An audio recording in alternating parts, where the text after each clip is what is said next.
Hey, so bottom line, I've got about 30 minutes, and what I was going to do is share with a little bit more detail. Somebody just clapped because they're like, thank God he only has 30 minutes. All right, I get that. Where I was just going to talk about what we learned last year responding to 1,163 intrusions. And what I did is just went through how many cases did Mandiant start during the calendar year. So we're still working some of these. Realize that every time we respond to a breach that matters, we're unique in that we try to figure out who did it. And there was a time in my career where I was law enforcement, I was in the Air Force, and I was wired that way, that it makes sense that if you're responding to unacceptable network behavior or criminal activity or espionage, you want to know who did it. And you want to be able to catalog who did it, and we have a lot of fun doing it. Probably more fun than our customers going through it. So I'll tell you the conclusions, then I'm going to tell you the apex predator offense of 2022, and then just some of the key things we've learned in the boardroom. So a stat we've tracked since the get-go, and I'm going to walk around just because it's fun. Oh, wait, mic's on now. Good. I didn't wear a tie, so the mic's not going to work as well as it normally does. One of the things we've tracked since 1998 is how our organization is detecting incidents. And in 2012, 63% of the incidents we responded to, the incident notification came from external to the organization. In 2022, 1,163 investigations, it was 63% external again. If I go all the way back to right around 2004, it was over 95% of the incidents we responded to were external notification, but we had a very small set of problems that we were responding to at that time.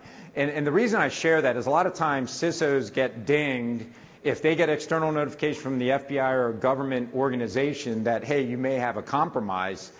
Senior leadership doesn't understand that the norm in our business sometimes is external notification. And that external notification comes from folks like Palo Alto Networks or CrowdStrike or Mandiant, or it comes from law enforcement. But a lot of companies do have what we call victim notification programs, and they've gotten better, which leads me to the next stat. Something else we've always tracked is called dwell time. And that's a fancy way of saying from the moment someone's breached to the moment they know it, meaning incident declaration, how much time goes by. And in the early 2000s, one year we tracked it, and it was 742 days, and I felt that's too long. If you've been breached and you didn't notice it for over 2 years, you're good to go. Just keep running your business, and it doesn't matter. But it was 241 days in 2011, and we've gotten it down to a global dwell time of 16 days was the average. And we slice and dice dwell time by, was it ransomware versus a other type of investigation? We slice it by geography, and we slice it actually by detection, whether it's incident detection from the external side, third party, or internally. And what was interesting is it's going down regardless of type of investigation and whether internal or external, except for one.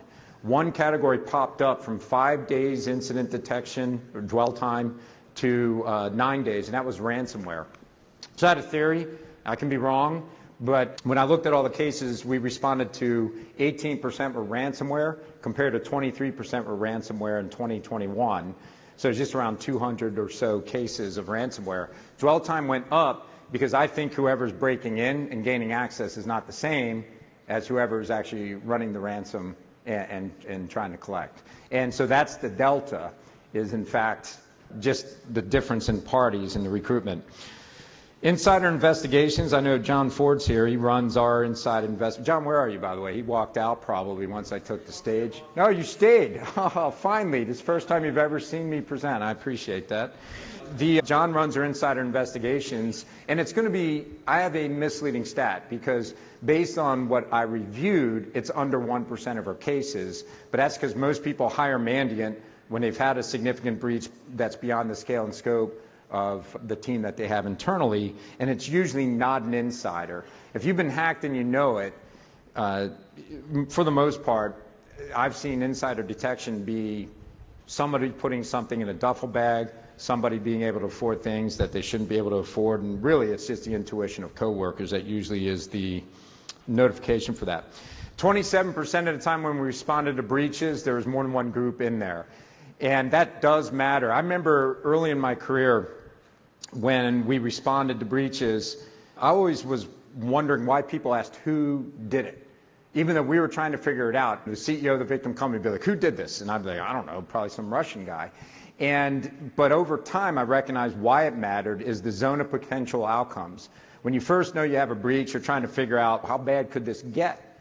And you can think of worst case scenario, and you should plan for worst case scenario. But by knowing the threat groups behind it, we have a good rollout of how to handle the PR, how much time you have, what sort of defense mechanisms are going to work best. And now we're showing up and we're diagnosing 2 or more groups pretty frequently. How folks are breaking in, this was unique to me in that 2022 shows a shift change. And what I mean is, who was victim zero? When we did forensics on the earliest evidence of compromise, how were the threat actors breaking in? And in the United States, 38% of the time when we responded to a breach, victim zero was an exploit. Not a 0-day, but an exploit to break in. And the reason that matters is from 1993 to 1998 in my career when I was responding to breaches, it was always an exploit or just valid credentials and someone telnetting in. But it was 93 to 98 publicly available exploit, Unix-based intrusions. 98 to 2002, we saw a shift change, more Windows servers getting popped, publicly available exploits, but phishing started, and client-side based attacks started for me right around 1998, 1999. By 2002, victim zero is a spearfish for the cases we're responding to. And that holds serve as the #1 victim zero. Spearfish is the way people are breaking in, all the way to 2019. And then all of a sudden it pops up the exploits again. And my read on that is we got better at spearfishing, meaning defense of spearfishing, that we had email gateways that were stopping it, we had trained our end users, and people went towards vulnerabilities. 2020, we might as well get right into 0 days then, because if you see 38% victim zero is exploitation, by the way, it's still spearfishing in Europe. And then in Asia, in the several hundred intrusions we responded to in the Asia region, Asia Pacific, it was credentials from a prior compromise. I'm not sure why we have that as a category, because that means there is a victim zero somewhere else on the network that we just never found. It just means the dwell time's a little longer, but valid credentials were the #1 way we found victim zero in the Asia Pacific region. First time we had all 3 regions, different victim zero. But let's go to some of the trends we've seen then. So now we're seeing exploitation as the #1 way folks are breaking in. When we looked at 0 days since 1998 to about 2015, the average number of 0 days exploited in the wild was less than a dozen. It wasn't that frequent. And almost no 0 days were in the hands of the criminal element during that time frame of 98 to 2015. And virtually none were spray and pray, other than things like, for those of you that have been doing this for a long time, the NIMDA worm or Code Red and the directory traversal stuff of 1998 and 2000 and 2002. Those things were spray and pray, attractive nuisances in many of the instances where they were executed. So not a lot of exploitation of 0 days. Till we get to 2019, we have an earth-shattering year, 32 0 days exploited in the wild. And the way we figure this out is we either found them, because there was a time where Mandiant found more 0 days. I shouldn't say we found them first, we found them second to whoever exploited it first. But we found more than any other company on the planet for about a decade. But that means we were just responding to 0 days where the vulnerability research was done in Russia, done in China, done in Iran, done in North Korea. That's where the 0 days emanated from. Right around 2016, we see the criminal element get them.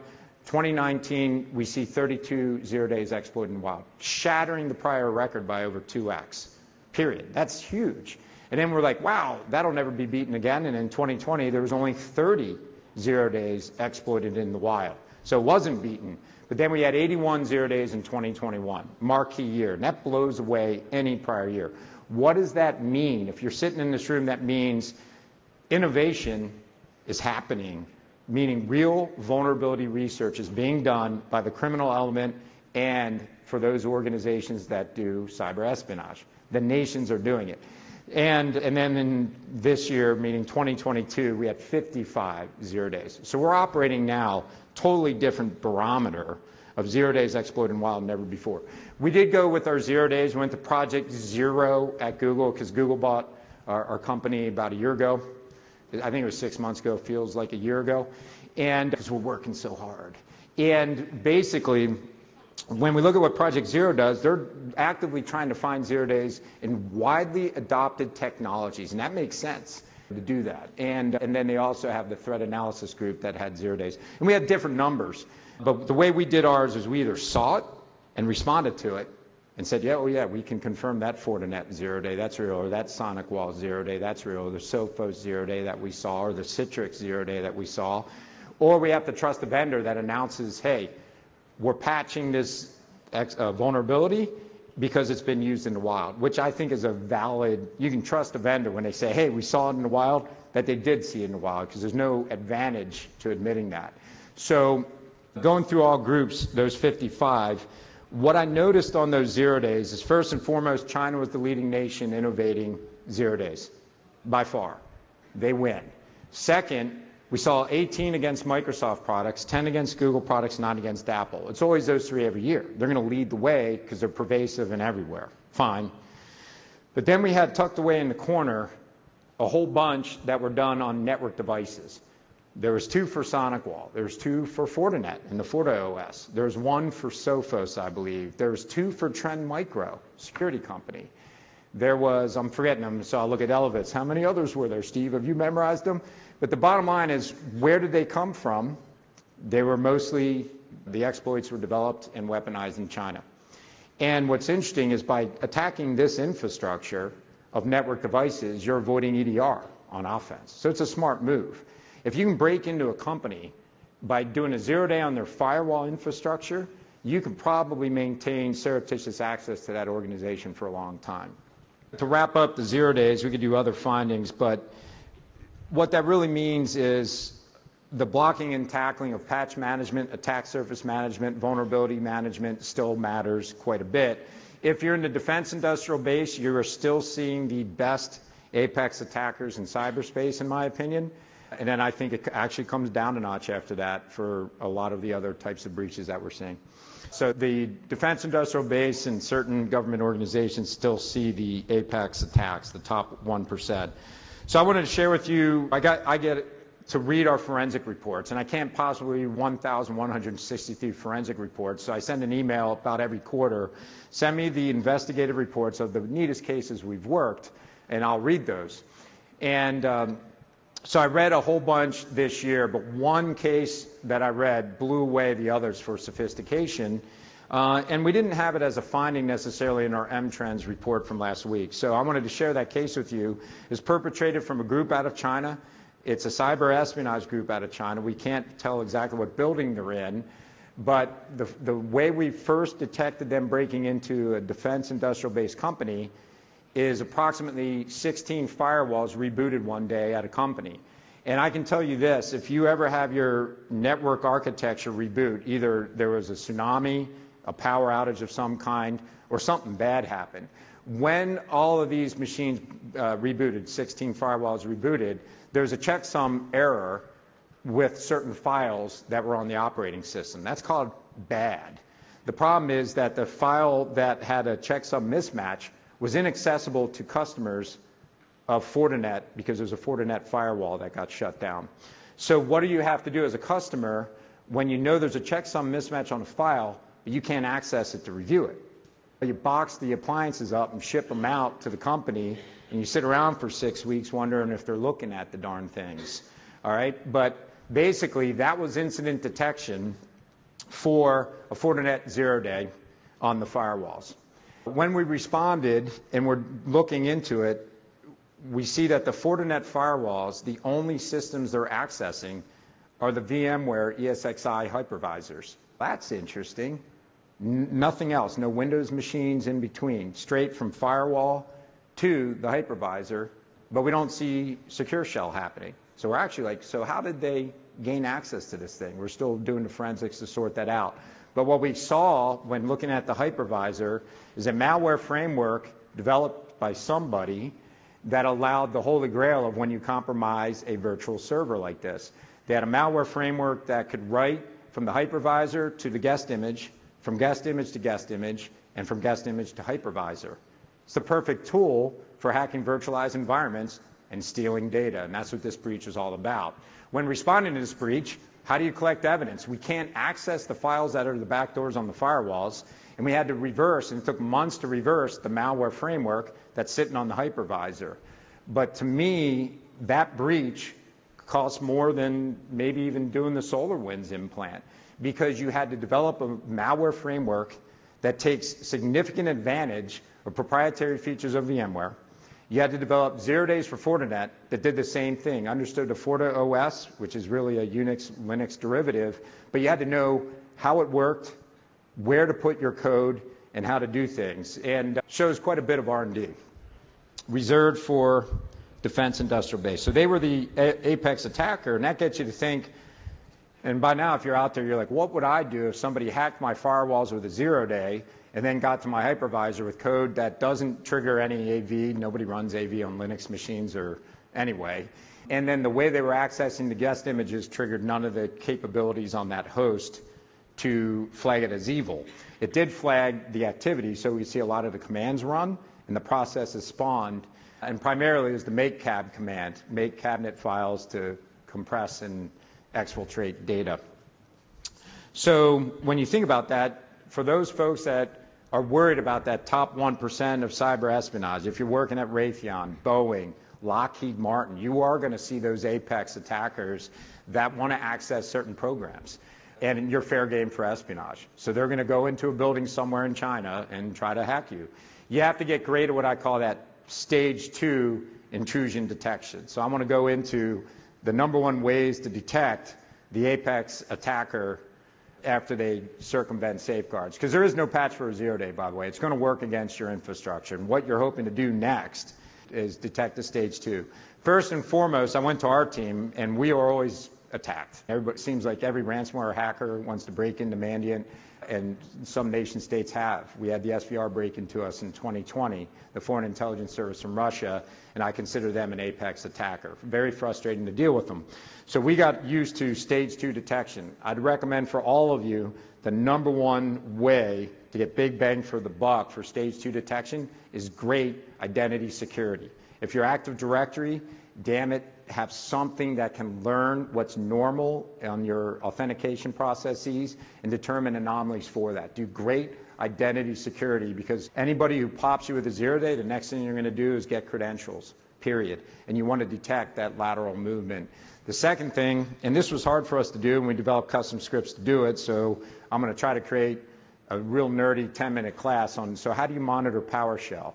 32% of every intrusion we responded to, there were scripts being uploaded by the attacker using valid credentials and PowerShell. So to be able to detect rogue PowerShell scripts is critical. You have to turn on module logging. You have to inspect the scripts being done. That'll be a stage 2 detection as well. And I think if you do those two things, I'd give you a third. If you multi-factor off everything, man, that's annoying. For anyone who does red teaming, it's really annoying to deal with multi-factor. It's probably the biggest bang for the buck to figure out how to put some speed bumps in the way of the attackers. And then I can tell you this, there's no easy way to know if you multi-factor off to everything.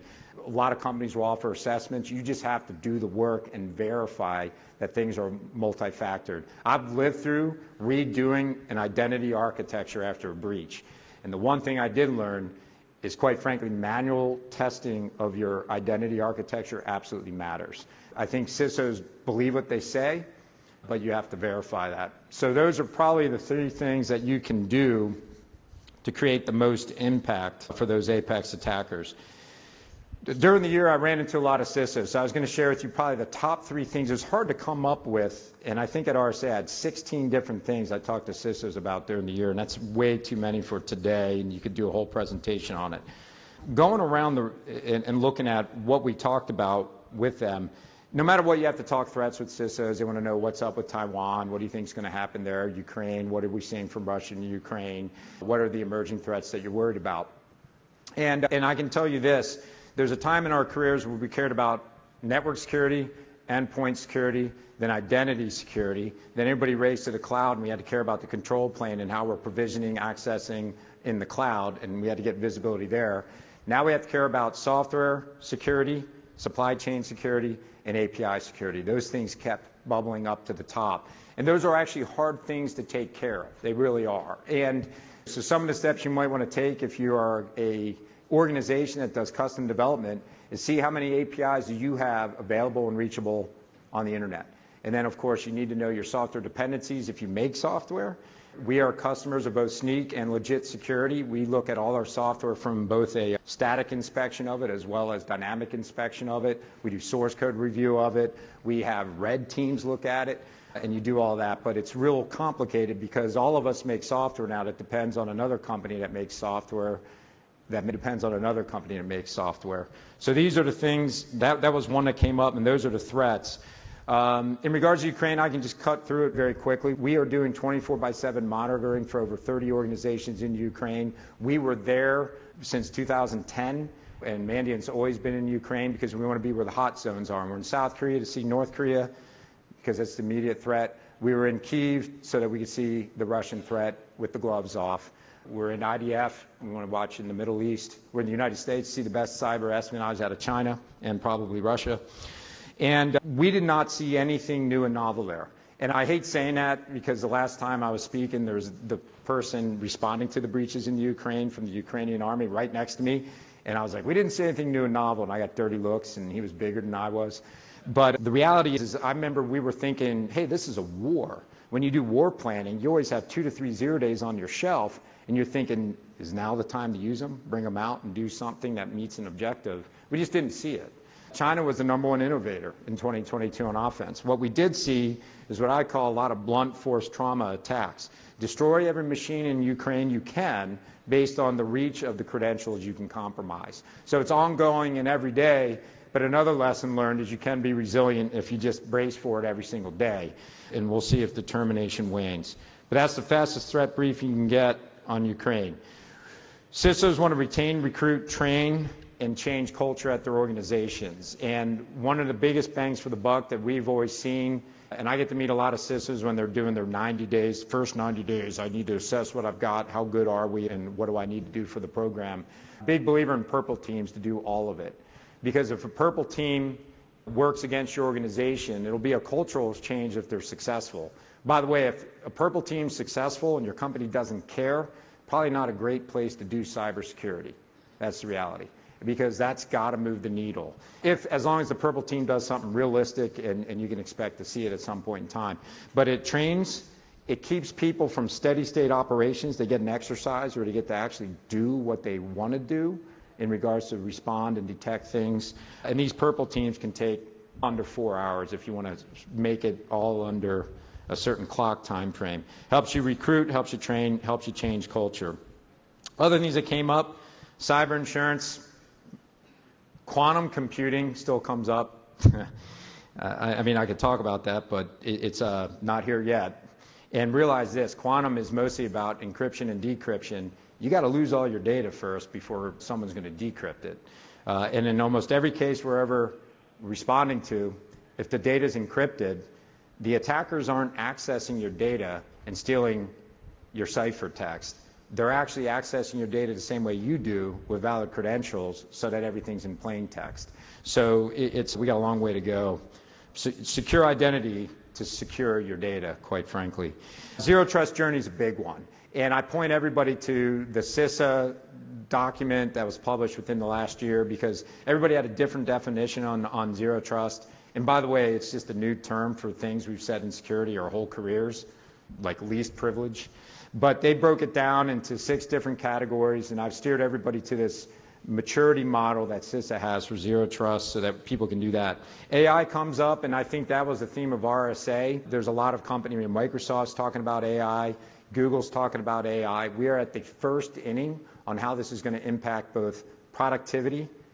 Just go to the beach all day so that your AI can email your boss that you're working hard. We're not there yet, but someday. But in regards to security, it will be a shift change for security.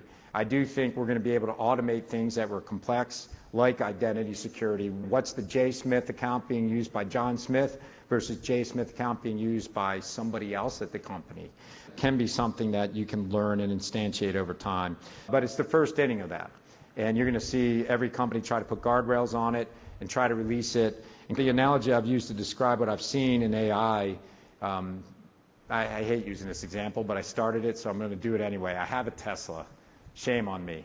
But I have a Tesla, and I remember the day it updated to self-drive, and I was on the 280 in California, and I didn't believe it could do it. So I just gripped the wheel the whole way home. And the very next day, I think I was doing email while it drove me. It was amazing how fast I learned to trust the capabilities. I think the same thing is going to happen with AI. We're going to use it, and we're going to be like, this is really weird. It doesn't work all the time. And fast forward a certain amount of time, maybe a year, maybe 2 years, our trust for it for certain tasks will be exceptionally high, and maybe even higher than the humans that used to do those tasks. But it's coming, period. It really is. And in many ways, it's a good thing. But in regards to security, there are certain problems it's uniquely capable of solving, I think, better than humans are, and we'll flesh those out. Cloud security pops up. Deep fakes pop up. Nobody likes to be lied to. There's a lot of companies trying to figure out, can we tell something real from something fake? We'll keep working at. Supply chain, I already talked about. I would say a big change between 21 and 22 is 2021, everybody cared about ransomware and ransomware assessments. I felt like that was the challenge in 2021. In 2022, it seems like that most people already did that. The one thing that's been left out of ransomware assessments, meaning how big is your blast zone, should somebody break in and run ransomware, what credentials do you have that are shared and network admin and can be pervasive if some ransomware actor used those credentials. The one thing I haven't seen too many companies do is actually practice red lever events. Can we actually operate our business if the Miami office went down? Or in reality, it's almost like a disaster recovery type of exercise, because ransomware has the same impact on your network as a hurricane might. It just renders a geography usually unusable. So most people don't do the red lever events. So can we come off the internet if we need to? Can we operate off the internet if we need to? Can we operate our business without certain things? And I can keep going to that. I have no idea how much time I have left because I never saw the placard. 4 minutes, nice. And I just happen to have a 4-minute topic. And am I supposed to take questions? Do I? No, yes, no. There's mics in here, so let's do that, because I was going to wrap up. I'll give you one last thing. Every single board that we're talking to, bar no exception, is doing tabletop exercises. What I'd recommend, if you've done them or if you need to do one, I do like the idea of maybe one a year for a while. They can be even just an hour long. Pick the exact scenario you really don't want to deal with and make it, simulate it becomes a reality. You get the biggest bang for the buck on who gets involved from the board, what the board wants to know, how much to even understand. And then even internally as operating management, you start seeing who the real players are going to be when you simulate duress, right? So that's what I'm seeing companies do. They really are picking scenarios like we lost client data. The assembly lines shut down. Whatever it is, and it creates the most value for you. So I'll leave you with that, and if there's any questions, we've got 3 minutes. So. Great talk, thank you very much. Turn on the mic. Yeah, I can repeat it if. Thank you for the talk. Can you hear me? He said, "Thank you for the talk." Okay. Ooh, yes.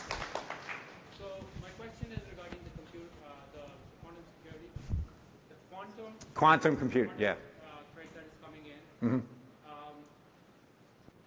In terms of the quantum threat, the view of the industry has been that nation states are collecting the data today. That can be encrypted data, that can be sensitive data, whatever. Mm-hmm. And then the general consensus also is if the quantum computer does get developed, it may or may not be public domain, at least in the first time.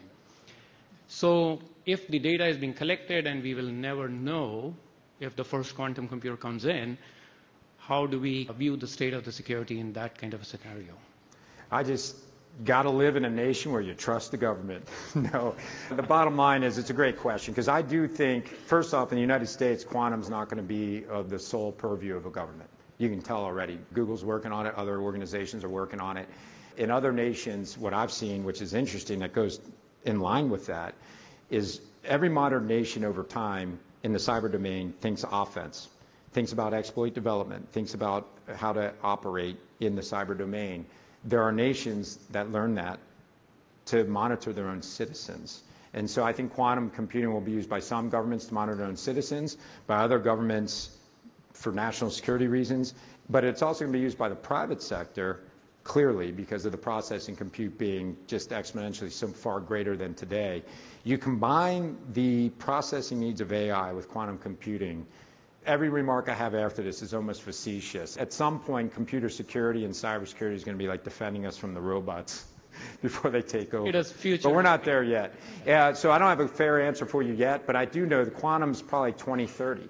That's when I think you're going to see real quantum computing in small places. Sure. And then maybe it's ubiquitous by 2035. Perfect. Thank you. I'm getting yanked. One more question? Yes, hi. One more, sorry. Yeah. Oh, I don't know. Can you guys hear me? It's a little high. Thank you. Thank you so much for being here. Somebody that's an innovation person in cybersecurity and your incredible career, what are you think are going to be the big problems that if somebody solves, it's going to help a lot in cybersecurity, and the technologies, and or where will you invest? Where do you see that you will get very excited about if you saw somebody doing something? Too long an answer, probably. I'll catch you offline. The bottom line is there's going to be, AI is going to be a big thing. What you're going to see is unique and specialized companies that have the data to train models and to train AI, and those unique companies will have tremendous value in the future. And then I'll just leave you with this thought.